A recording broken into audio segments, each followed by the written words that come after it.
Me and my girlfriend have never fought, we get along fine. We have been living together for 9 years now, and have been dating for 12 years. We have a healthy sex life, we both have decent jobs that bring in decent money. In the past we talked about marriage a lot and would often joke about what our wedding would be like. Yes, I know how stupidly lame this sounds, however we always agreed we needed to settle down first. We bought a house about 1.5 years ago, and were finally able to settle down. Our work schedules normalized, we were able to remove a huge waste of time from commuting. And we were finally able to take various activities after work, e.g., dancing classes, cooking classes, etc. We were able to finally settle down. Finally we decided to take a week off and unplug on the week of 12-year anniversary. She wanted to go camping and hiking, and do the things we used to do when we were first dating. Unbeknownst to her, I secretly decided to pick the exact same area where we met to do our hiking / camping trip. 2 weeks ago as we are leaving she realizes where we are going and becomes ecstatic, and gushes about how romantic I am. More or less everything seems perfect. We do our hike, and we unpack, set up, and by sundown everything feels perfect. So I decided to pop the question. This is where everything kind of falls apart. I ask her, and she just says no. We literally went from I love yous to the single most awkward silence I have ever had in my life in the time span of about a minute. We sat there kind of not saying anything before she says she is tired and goes to bed. She basically proceeds to cry herself to sleep while I sat there doing nothing. I basically didn't sleep, and the next morning, she says she wants to go home. So we pack up and have a really awkward 3-hour hike back to our car. There were a few times where things kind of felt normal and we were joking around like we used to be for a bit. On the way back home, we are talking and chatting normally, but it just feels awkward. At one point we stopped for coffee, and asked if she wanted to talk about what happened, and all I got was a curt no. This is followed by another extremely long silence for the rest of the drive home. We finally get home and I unpack everything while she goes off to bed. She is going to bed. Cue more crying. I tried really hard to talk to her, but she pretty much told me that she just needs time to be alone and think. The next day she tells me she is going to take some time and see her family, which is literally on the other side of the country. It has been about 2 weeks since I dropped her off at the airport. She sent me a few messages to tell me she is fine, and that she needs some more time to think. Her best friend has been asking me every other day about what is going on with her, since she hasn't really been responding at all. I know she is okay, though, due to her posting some pictures of her and her family on Instagram. But it just feels really weird. I am an absolute giant mess. I just don't quite understand what is going on. None of my friends have really offered me anything of value. I just feel if I didn't ask the question everything would be absolutely fine, and I don't really understand what is going on. I keep wanting to grab her laptop to try and figure out anything. I am not close to her parents at all, but I trust her and want to respect her space, but I don't know when she is coming back. I even sent her a message this morning, and I know she saw the message and received it, but hasn't replied. Also, her work has called me this morning asking about where she is. Apparently she had taken an extra week off last week, but she was supposed to be in yesterday. Now everything feels like it is falling apart and I have no idea what to do. The reason why it took so long for us to get married is we both agreed we wouldn't move to the next step until we finished the following. We both finished school. For her that wasn't until 2 years ago. We both had stable jobs. We had a place where we could agree would be good enough to take stuff to the next step. We both had decent working hours. For a long time she was doing her residency and we more or less worked opposite shifts. We did talk about marriage and kids, and both agreed it would be part of the next step after we got settled.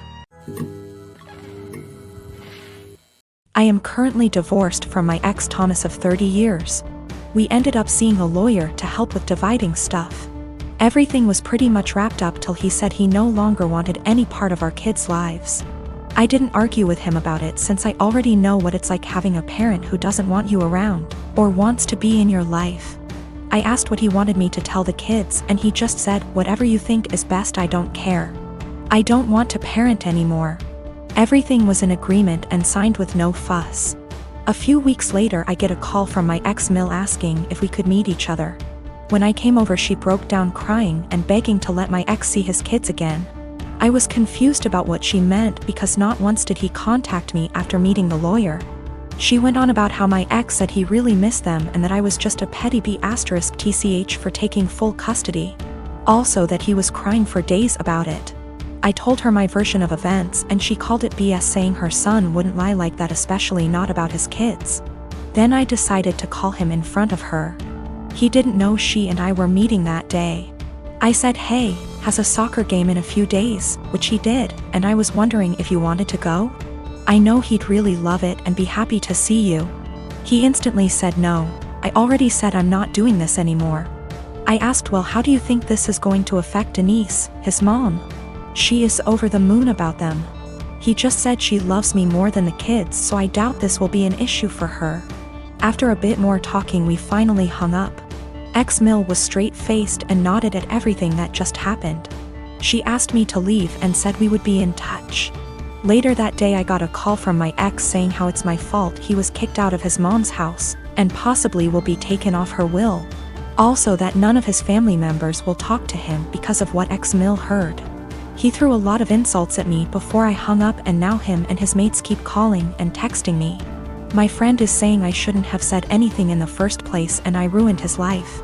Yes, I plan to let Denise see the kids because I know she just wants to give them the world along with the rest of his family. It all began after the first month we started dating, and I don't know why I didn't end things right then and there. While I was taking a shower, he looked through all of the photos on my laptop and yelled at me cause I still had photos of me and my ex. I didn't even remember, cause I don't look at those photos and I guess I was too lazy to delete them. Also, I don't use that laptop so often since it's slow. So, yeah. I wasn't being sentimental. I've always been a nosy person, and I admit I stalked his wall, his exes, even his parents, but it was all public info. I've been alone with his laptop / phone etc., but I've never ever even thought about reading his private conversations. I wouldn't do that to anyone. He doesn't care, though. He memorized my iPad password and he read everything, including some really private posts on Reddit. He yelled at me and broke up with me. He occasionally lurks in my Facebook account, because I'm dumb and I'm always like, no, he wouldn't do that again, but he always does. Today I was logged on our shared laptop and I saw in my FB app that there was some activity going on 40 minutes ago, while I was taking a shower. I looked the Chrome history, but he had deleted everything. I lost it and I started crying, and he had the audacity to blame me for his trust issues and said that there is something I'm hiding, since I'm reacting this way. I tried to explain I have nothing to hide, but it's just horrible to feel uncomfortable at home. I can't even sleep properly anymore because I'm nervous if he'll decide to randomly read my messages. He scrolled maybe months of my FB searches, which is really embarrassing, and yelled at me again. He said I must be hiding something since I'm so upset. I don't hide anything, and I never gave him a reason not to trust me. Once he dumped me and I grabbed a beer with an old friend and he found out. Blamed me for cheating on him and even complained to my mother. I go to therapy every week, not only because of him, I have other issues. There was this group session and I met a boy who has similar problems to mine, and I felt that finally I'd have someone outside therapy to talk to. He's not my type and I didn't like him in a romantic way. I just felt we could be friends, but my boyfriend found out we've talked once, because he was snooping again OFC. And again yelled at me. He said I was a cheater and that's why he had trust issues. I've always been faithful and I didn't deserve this. I changed all my passwords, but I'm tired of feeling uncomfortable in my own home. He went out and told me I deserve this, and he's right to invade my privacy and I have no right to be mad. I don't know what to do anymore. I finally picked up some courage and ended this pathetic excuse of a relationship. 2 days ago he came with his mother, OMG, to collect his stuff and also took the laptop he gave me as present. Which was pathetic. I'm 19 years old female, was traveling alone on an 11-hour flight today. And a guy in his 20s is in the same row as me. I was exhausted because I only got 4 hours of sleep before the flight so I could sleep on the plane, but this guy, we'll call him C, keeps trying to make conversation. C starts off by telling me he's autistic, and then asking me if I like K-pop, and he keeps non-stop talking and rarely gives me a chance to speak, not that I wanted to. I tried to be polite because I have ADHD and I understand how social cues are difficult, so he probably can't tell I'm not in the mood. Over the course of the next 20 minutes I tell C maybe 5 times I want to sleep and put my headphones on, and each time, C begins speaking to me after maybe 2 minutes of silence. Finally, I was able to sleep for around 4 hours, but when I woke up C started up again. I'm still really tired, and I had some personal issues the day before my flight, so I'm also socially exhausted. But I let him talk for a bit before I start watching a show on my phone. I tell him maybe 5 separate times that I'm trying to watch a show, and that I'm not interested in talking to him right now, but maybe later. C still keeps trying to talk to me, and when I snap a bit and tell him I'm getting a bit annoyed, he goes into a full-on self-hating, "I'm so sorry, I'm horrible, God, I'm just gonna shut up now" rant. And I feel bad because I should have been nicer to him, and I can understand emotions being too strong and spiraling. I tell C that it's okay, and I just want some time to myself as I'm not the chattiest person, but maybe later we can talk.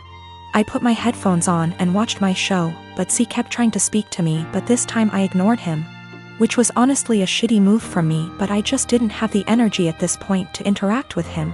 This was the wrong move, as he moved to get out of the row and stood in the aisle and began yelling at me. I didn't catch everything he said, but it was along the lines of, "Why can't women believe not all men are bad? Some men are on your side. I'm a nice guy, why are you ignoring me?"